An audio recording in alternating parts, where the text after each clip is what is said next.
I've just got some statistics basically to run through, just to give you some context about, where we're at as a Welsh-speaking community and what situation we're living in. So as of the beginning of the 20th century, so around 1890, 1900, we've got pretty much about 1 million Welsh speakers in 1891. These are all the census reports. So 1891, we've got just under 1 million Welsh speakers.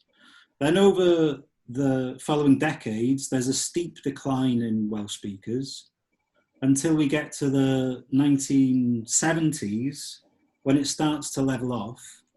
And we're down to about 500,000 Welsh speakers now. So we've lost 500,000 Welsh speakers in the last centuries, basically. And we're down from just over 50% of the population to just under 20%.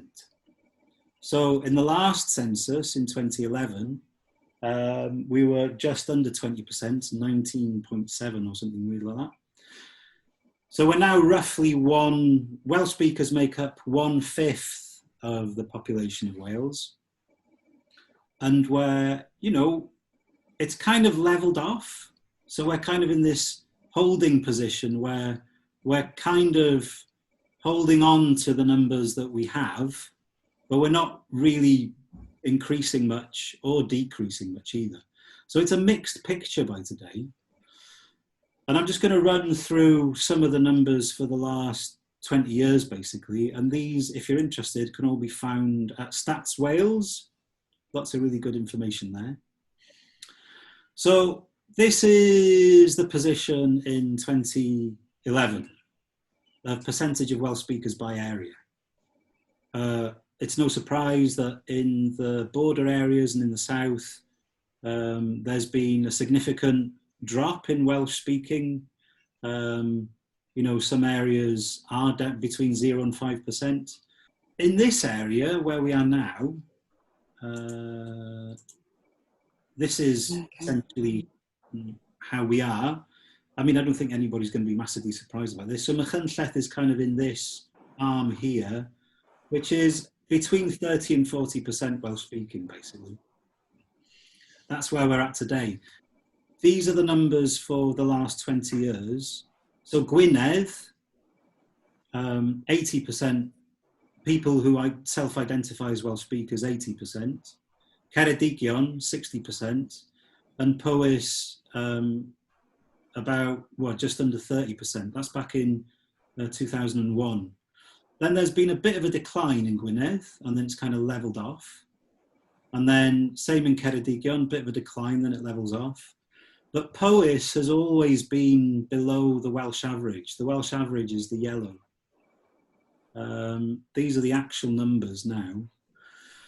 So percentage of people who identify as Welsh speakers, Gwynedd 79%, 74, 71, then it goes up and kind of levels off, which is good.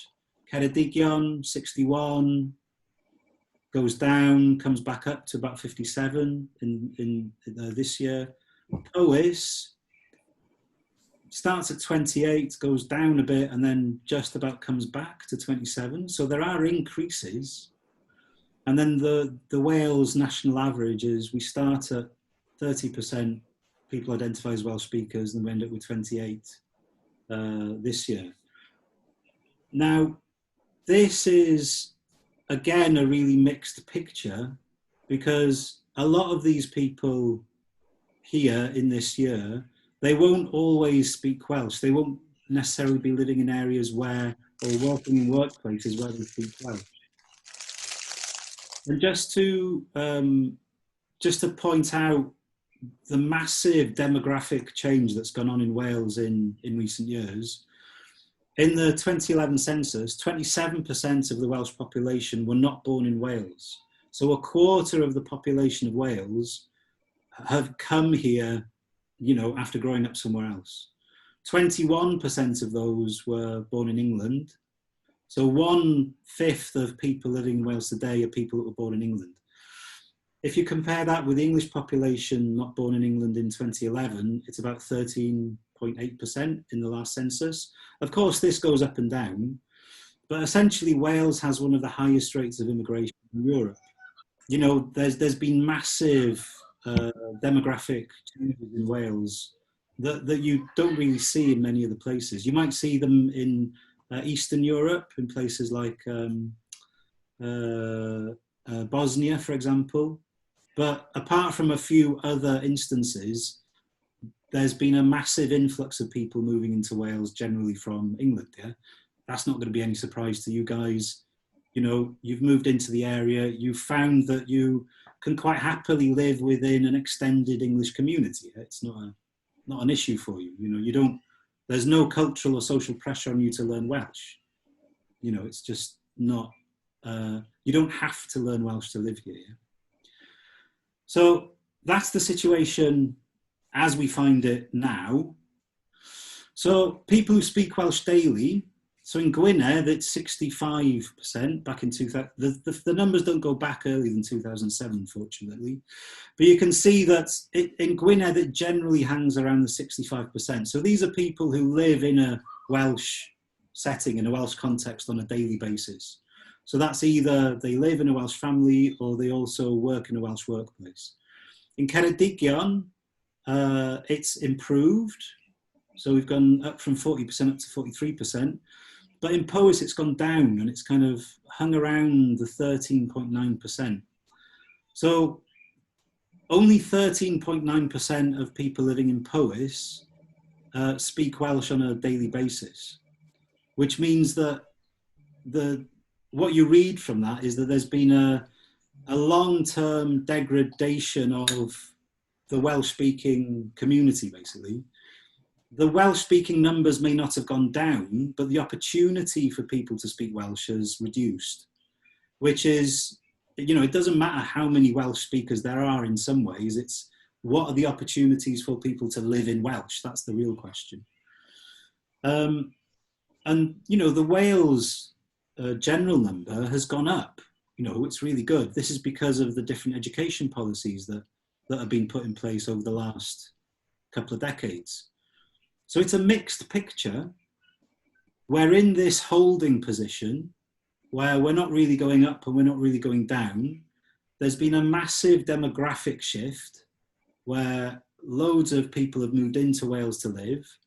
And you know, of those people that move into Wales to live, as far as I can remember, 60% support the idea of Welsh speaking, but it's only like between 5 and 10% that then go on to have Welsh lessons. And of those that go on to have Welsh lessons, only 1 in 20 will actually go on to speak Welsh fluently. So there's obviously a need for more support for Welsh learners. And the Welsh Assembly government do have this plan to have like 1 million Welsh speakers by the end of the century, which is admirable. But for those of us on the ground, it's difficult to see how that's actually going to happen because we haven't actually seen where these changes are going to take place. You know, we're not sure. What people like me are concerned about is that we're essentially facing the same situation as all the other Celtic tongues in Ireland and Britain. Scottish Gaelic, I don't know if anybody saw this story in The Guardian recently. The link's there if anybody wants to have a look at it. Scots Gaelic could die out within a decade, study finds. This is just quotes from the article. The study by a team of Gaelic experts and sociolinguistics at the University of the Highlands and Islands found that only 11,000 people were habitual Gaelic speakers after a rapid decline during the 1980s when the density of native speakers fell below 80%. So that's, you know, once the density falls below 80%, then the language is under pressure. So in this area, almost certainly the language is under pressure, yeah, like without doubt. Where Machynlleth is probably around 39–40% as an area, Welsh speaking, so definitely under pressure. It forecasts that next year's national census will find the proportion of people in the Western Isles who speak Gaelic has fallen to nearly 45%, a figure the experts believe puts the language on the verge of non-viability. So if Machynlleth was the Western Isles, if it was isolated from the other pockets of Welsh speaking in Wales, it would be unviable as a language.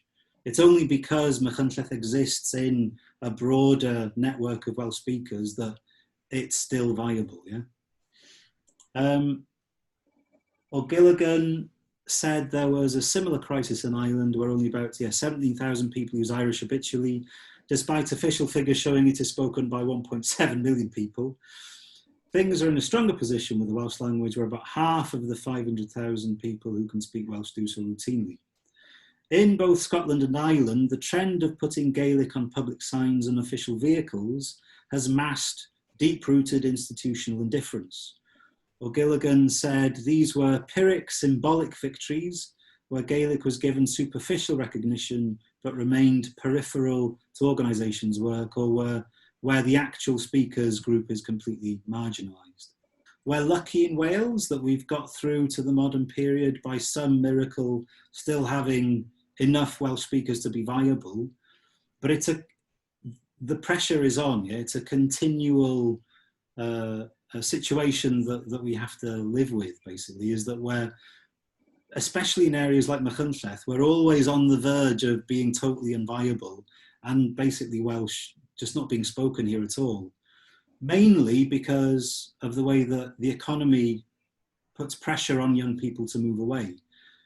That's not to say that the situation is totally irredeemable, but we've obviously got our work cut out for us. My question is about schools.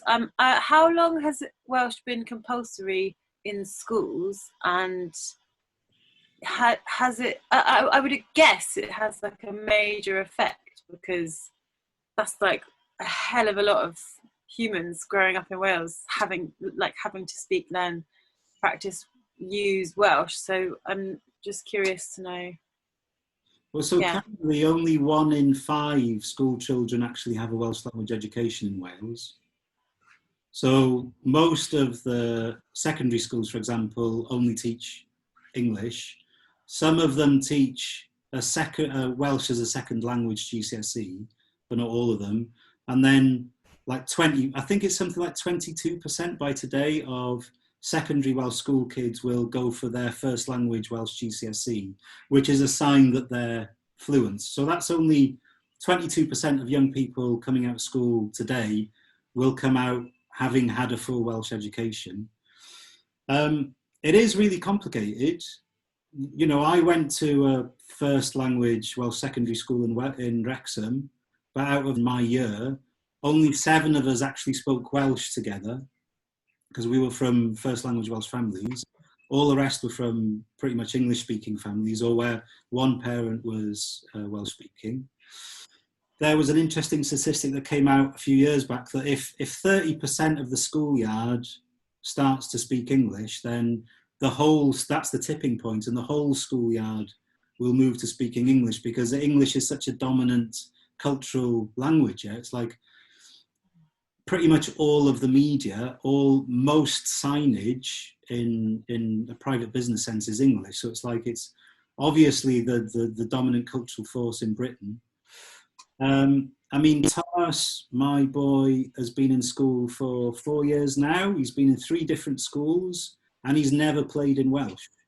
And that's in a really, what should be a really Welsh-speaking area. So sending your kid to a Welsh school isn't going to mean that they come out speaking Welsh by any stretch of the imagination. Mainly because Welsh schools aren't funded to deal with the influx of non-Welsh speaking kids. Kids who've either gone through Welsh primary, but who have never played in Welsh or socialised in Welsh, have only ever been taught in Welsh, so like a top-down language learning. So they do have some Welsh, but ultimately their community is purely English. When they go on to secondary school, they essentially carry that same sense of English-speaking community with them. So it doesn't matter how Welsh the teachers are. If the kids don't want to speak Welsh, they're not going to speak Welsh. It's really difficult. And it creates this situation where Welsh is, for kids in Welsh families, Welsh is something that only exists in the family.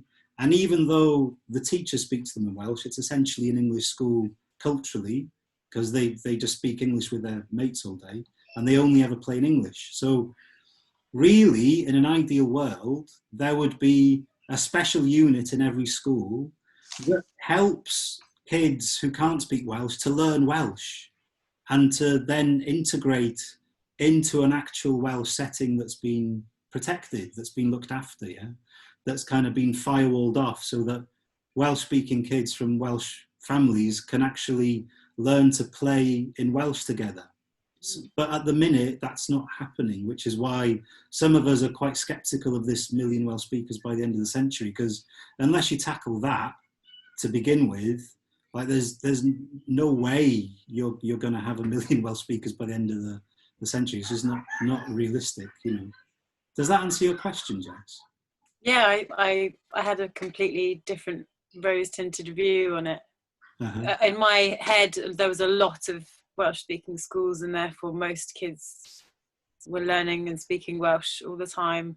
No, which is not the case. Do you mind if I say something? And I think also that like the level of Welsh for like a lot of kids in school is really, really varied. So like, you know, there's kids that are in, you know, the sort of top year of Thomas's school that their Welsh is really weak because they don't have any context for it. So, and the teachers will translate everything for everybody generally, and the teachers know that like some of the kids that speak Welsh, so they'll speak Welsh to those kids, and then they know the kids from English families and they'll translate, and so quite often the default becomes translating.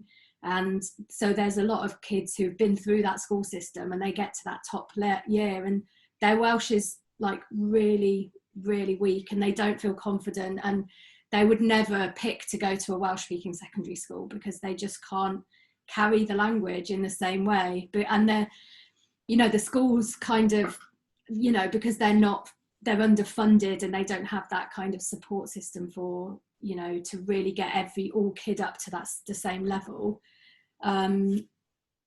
Then yeah, it kind of isn't working in that sense that every kid that goes to a Welsh-speaking school ends up speaking Welsh, because they have to want to and really want to engage with it. And generally, I think what I see is that their parents are also really behind the language. I think that makes a massive difference. Like if their parents aren't bothered about or not engaging with any Welsh language cultural experience, the kids hasn't got that bolstering. It's really complex. It's complex, and you know, it's also really sad because, you know, I'm a big supporter of Welsh language education. I think the teachers are usually really, really good, and I've got a lot of respect for them, but they're dealing with an impossible situation where they don't really have the resources to take, you know, loads of kids from non-Welsh speaking families and suddenly turn them into Welsh speakers without there being a Welsh context for those kids to go into even. So it's like it's not working. It hasn't worked for decades, you know. Yeah, I just wanted to quickly say on that point, I just found out today, was chatting with my cousins who are down in Carmarthen, and their kids, one of them has just moved into the completely English speaking stream of their school because she was finding Welsh really stressful. And I think it's a lot because of what you said, Lucy, that like it's not really spoken at home, although her mum does speak Welsh at work. She works for the council. She doesn't speak it at home. But then the interesting thing was her sister, so my cousin's other daughter, she stayed in her Welsh stream because she got really into singing, and she went and sung in the Eisteddfod in the kids bit a few years ago, and that really encouraged her. So she's kept it up. Mm-hmm. Yeah. So it's like Yeah, I mean, that's part of the problem, is that like Machynlleth, you've got a Welsh-speaking stream and an English-speaking stream. So it's really, really easy to opt out of having to do your education in Welsh. And fair enough, why should you risk your education to try and learn a language that you don't have an affinity with, you know? Like it's a lot of pressure to put on a kid and a lot of the time, and you know, maybe this is a bit of a sore point, but parents will think, oh, it's fine, my kids are going to Welsh school, I don't have to learn Welsh, it's nothing to do with me, I've done my job by sending them to the Welsh school. And a lot of the time it's just not real, it's just not a real expectation for those kids to come out speaking Welsh, you know. And at the start you mentioned you were going to talk a little bit about, and you've touched on it obviously, but how all this makes you feel. Would you be up for going a bit more into how, I mean, obviously we can guess, but it'd be better how it makes you feel. I mean, how I feel about it is incredibly split down the middle. Like the fault line runs straight through me, you know. I've married an English woman. I'm friends with, you know, a lot of you guys. A lot of my cultural life is lived through the medium of English. I want my kids to be able to experience the amazing wealth of English language culture, but I'm also well aware that there's a danger that Welsh ends with my kids, even though it's been here as an evolving language for 3,000 years. So it does my head in. Like, it really frustrates me because I can't see how we can get ourselves out of the situation we're in. And also, you know, one of the things that I grew up with was the extreme politeness that Welsh people have, and this extreme deferential behaviour towards English speakers, in that very rarely do you get a Welsh speaker that refuses to speak English. Like, it's almost non-existent because of our history, because of, you know, like my grandparents will always defer to English. If there's one English speaker in the room and there's 20 Welsh people, generally they'll all try and speak English if it's in earshot of the English speaker. So there's no pressure on people to learn Welsh. Like, you don't need to learn Welsh. So I totally understand, you know, the experience of people coming here. Either we take responsibility as a community or it'll die. Like, that's it. And I say we as in everybody that lives here. You know, pink, yellow, brown, black, whoever you are, if you're living in Wales, you've chosen to live here. If we don't take responsibility, it's going to die. Like, it will. It'll be gone in like 2 or 3 generations. I'm convinced of that. And I'm really trying to find ways to be positive about it. But I just don't believe the shit that the Welsh Assembly's coming out with, because it's a big publicity stunt to show we're doing something. But on the ground, there's nothing. I don't see any change. You know, I just see the situation getting worse. Mm-hmm. You mentioned like Welsh culture as well as the language. Yeah. Yeah. I mean, I know it could be like the food as well as the language, and I'm sure there's like, I know there's like a richness behind it, like, but what ways could people learn about it? Like, is it the storytelling? Is it myth, folklore? Or is there just like loads of stuff that I don't know about? Well, I mean, you know, we're a living, vibrant, for now, viable culture. So we have all of the cultural facets that you'd find in any small nation, yeah? I mean, we've got a really vibrant modern music, literature, poetry, art scene in terms of actual arts. You know, we have, we've got more poets per head than most places in Europe because we're obsessed with poetry, and you know, a poet's role is still highly regarded, and you know, it's a high status thing to be able to compose classical Welsh poetry, for example. But what's happened in recent decades in terms of Welsh culture is that we've lost a lot of the working class culture, and Welsh culture has become far more of a middle class thing, which is actually really bad. I don't like thinking of culture in terms of high culture. Culture is being with people, very simply, and what you talk about. And then there is high culture, which is the practice of arts. But on the normal everyday level of culture, that's where it's getting weaker and weaker, because we're losing the working classes, essentially, because there are less and less situations where working class Welsh speakers can actually work together and identify as Welsh, apart from agriculture and teaching and a few of the other service industries. So that's my big concern, is that culturally we're losing the foundation for Welsh culture. We may have these shiny, prestigious, high arty types, of which I am one at times. You know, I can live in that world. You know, I'm qualified to talk about Welsh history and literature and myth and all that nonsense. But fundamentally, the actual cultural life of people is slowly but surely eroding, because the working classes aren't. I find it difficult to be Welsh, basically, because it's like that statistic I showed you, where only 13.9% of people live Welsh on a daily basis, in Powys. That's the kind of statistic that we need to look at. I wanted to ask you, Gwyl, about politics, and I was thinking there what you were talking about with the working classes in Wales and how difficult it is to be Welsh as a working class person here, and just wondering what your thoughts are on groups like Undod, which seem like they're quite explicitly about building working class solidarity, and they have that sort of internationalist perspective, but are rooted in Welsh culture. Yeah, what do you see as a sort of viable political, like we can learn Welsh, we can try and learn about Welsh culture, but those sort of systemic and structural problems, like what do you see as a good response? Most of the movements in Wales that have Welsh speaking at their core, they all come from the same cultural tradition, which is mainly Methodist and pacifist.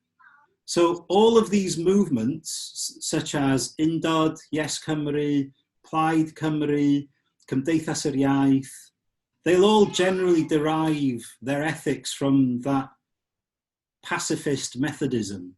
And they usually, and I've got no direct experience of Undod, I know of them obviously, but I don't know people that are part of it.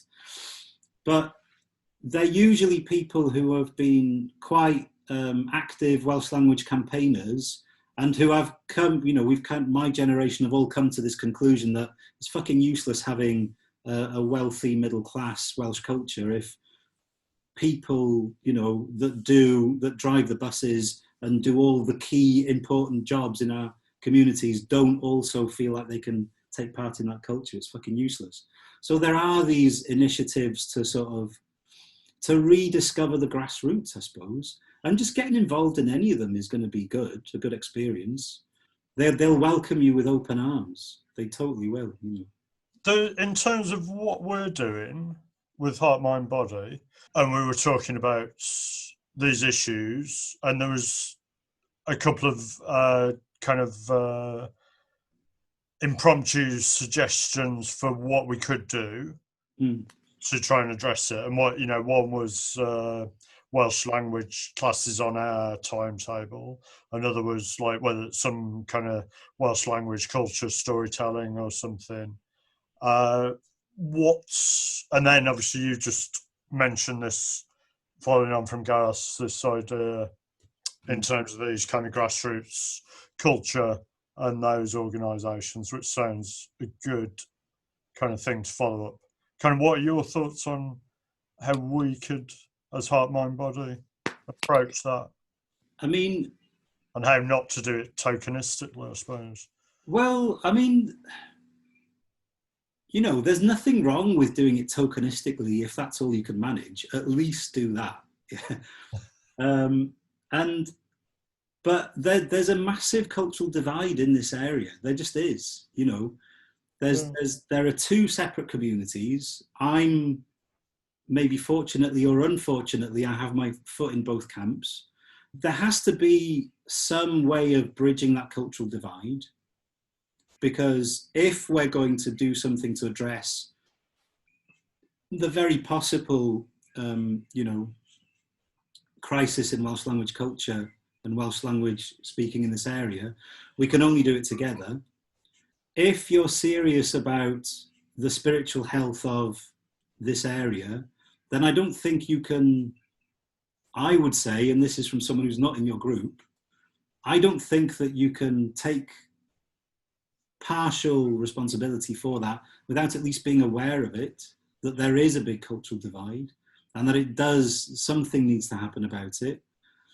I would always translate stuff and translate it well. So it's not just a matter of asking your best mate to do it, because that happens to me a lot. It's like honouring the skill and the craft of a translator and honouring what that actually means, that a Welsh person has decided to dedicate their lives to facilitating English speakers in Wales. Yeah, that's what a translator does. That's what you pay them for. We facilitate bilingualism for everybody else who doesn't want to do it. So translation is part of that, that we do that for you so that you, I mean, sometimes it's just so that you don't feel so bad about yourselves, you know, and that comes across, I'm being very frank now, but this is my experience, is that we often do it because, like, we often feel, well, no Welsh people are going to go to that, but I'm going to do it because I want these people not to feel so bad about putting on a purely English-speaking event. Like, that's the reality of translation for me a lot, is that I'm doing it because I don't want the English people to feel bad, not because I think any Welsh folks are going to go. So when you're talking about translating, do you really think that you're reaching out to Welsh speakers in the Welsh community who are actually going to come to your events? I'm not saying you shouldn't do it, because there's an argument for maintaining the profile of Welsh, which is a really strong argument. People need to see Welsh to understand that it's actually part of the cultural fabric. That's really important. So Welsh road signs aren't just about confusing English tourists, although that's funny. It is also about making sure that people identify the area as being at least partly Welsh speaking. And your translating will be part of that. I mean, I remember leafleting Talabont for a gig I was doing just a couple of years back. It was like a community project. We were all going to play music in the pub. It was going to be great. It was all Welsh language. So I was only delivering Welsh language leaflets. And I had about 4 people get really pissed off at me because it wasn't bilingual, because it was only just in Welsh. There's an expectation that if it's either bilingual or it's in English, and never just in Welsh. Yeah, so that's the first part of the problem, is changing that expectation, I suppose. That you know, like, how often have you seen just purely Welsh signage that's not then translated? It's like really rare, and that becomes a norm. And I'm not surprised that people moving into the area think that, well, we don't need to translate stuff because everybody speaks English. Yeah? But also consider that the more difficult solution is to learn Welsh. You know, like, it just is. Like, there isn't an easy way around that one. Like, translation is always, for me, it's always like the least possible amount that can be done. You know, like, more needs to happen. And, you know, I get it. I've taught Welsh to adults. You know, I've lived with someone who's trying to learn Welsh. I know how hard it is. I know how frustrating it can be. And doubly so because there isn't a natural Welsh context to slip into to practice your Welsh. But I don't know how else you do it. You know, it's like, translation is like the lowest common denominator in many ways. Actively pursuing Welsh contexts is the real solution. When it comes to your actual workshops and what you're offering, you know, if you wanted to actually do some outreach to the Welsh speaking community, I know it's difficult because you already have your skills and your crafts and you're comfortable in the mastery of your skill. But these might be things that the Welsh-speaking community aren't interested in. So you know, maybe you need to do some education about what you're doing. You need to be explicit about what the benefits are, why they should come. But maybe you don't have the energy or the resources. I keep thinking about getting a Welsh speaker into our core team, somebody who is Welsh or comes from a Welsh background historically, and I wondered, I don't know, I just guess it's the ideal thing to do, but I don't know what your thoughts are on that. Yeah, thoughts on that? Yeah.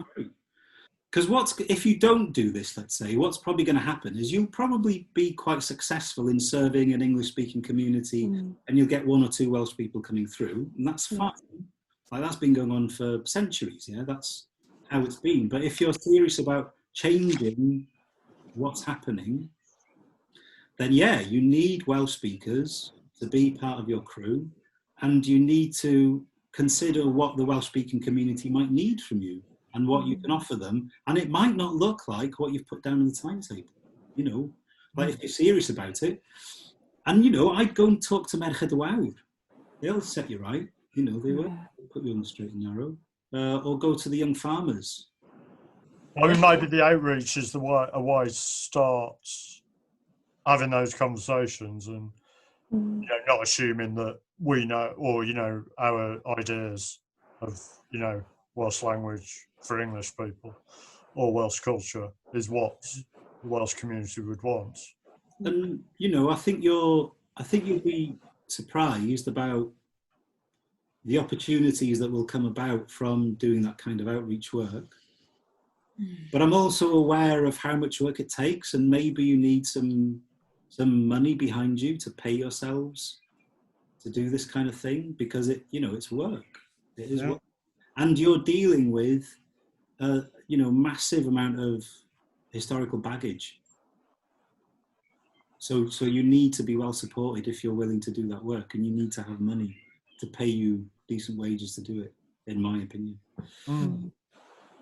You might not find it that easy to get a Welsh, Tai Chi teacher and a Welsh meditation teacher and a Welsh masseuse, I don't know.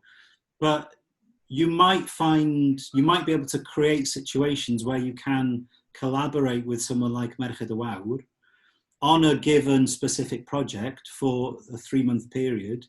That could be quite realistic, and they might be well up for it. And they might then, you might then feel, okay, so we've begun a relationship with a formal Welsh group, but where are you going with this? What do you want out of it? Do you just want to run classes in English for Welsh people to come to speak more English, or what? What's the end result here, I think if you're serious about taking that step, try and actually do something about learning Welsh. It is hard. I'm here always to help. There's plenty of other folks there who will help you. But maybe you'll be in a better position to start bridging this gap. Because for me, that's the work I'm always confronted with. That's the work that really needs to happen here.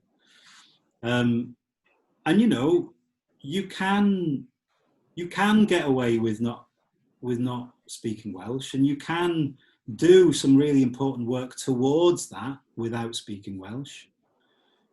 So even though I don't really want to say it, you could do it without formally having Welsh lessons. You can work towards it, but I suppose you have to ask yourselves, what context are you trying to create for yourselves?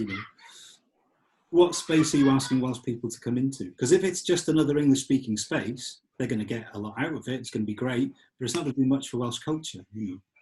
Gareth, you are learning Welsh and have been a bit, haven't you? And Lucy, you were saying your spoken Welsh is good, but your written not so. Just wondering, I've started learning the last month or two, so mine's obviously. I would say, I've been learning Welsh for 6 years, and my Welsh is pretty good enough to speak in. We speak a reasonable amount of Welsh, don't we, at home now? But it's taken me 6 years of being really committed. I've done 2 week-long intensives, and I've got a context where I hear Welsh being spoken to my children constantly. Gwilym does not speak any English to the kids at all and refuses to speak to them if they speak to him in English. It's really hard. No, it's fine. True. It's fine.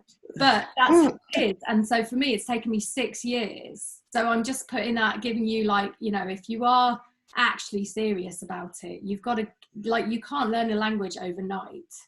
It takes a lot of time. And if people are wanting to be in this area and you're committed to being here, then and also it's one of those things that feels really, really difficult. If you go and live in Spain, I used to live in Spain, and my Spanish got really good really quickly because actually people don't want to speak English to you, and they don't. So unless you learn Spanish, you will not have any Spanish context whatsoever. And you have to kind of wear one of those badges which says Dysgu Cymraeg. People will speak to you in Welsh if you wear one of those badges, and it's weird and feels strange, and you have to actually put yourself out there, because it's really difficult, because most people won't know you're a Welsh learner. There's loads of Welsh speakers in this area, but you've got no idea who they are because you just always speak English. So it's much, much, much harder psychologically than learning any other language. Sorry. It is. So you've got to be like not just committed to really wanting to learn it. You've got to be extra. There's that extra step you've got to take, which is a psychological step where you have to feel really uncomfortable and be like, okay, ask people to speak to you in Welsh and constantly ask for things in Welsh and feel really uncomfortable and like you're getting it wrong all the time. And eventually, it's after about 4 years. So it does happen, and I, I'm often in the situation where like we just need to have like a Sunday afternoon where everybody gets together and we just say, right, you walk in, you speak in Welsh, you leave speaking Welsh. Like it just has to be like that, basically. And we would love to facilitate that when we're allowed to be closer than 2 meters. Yeah.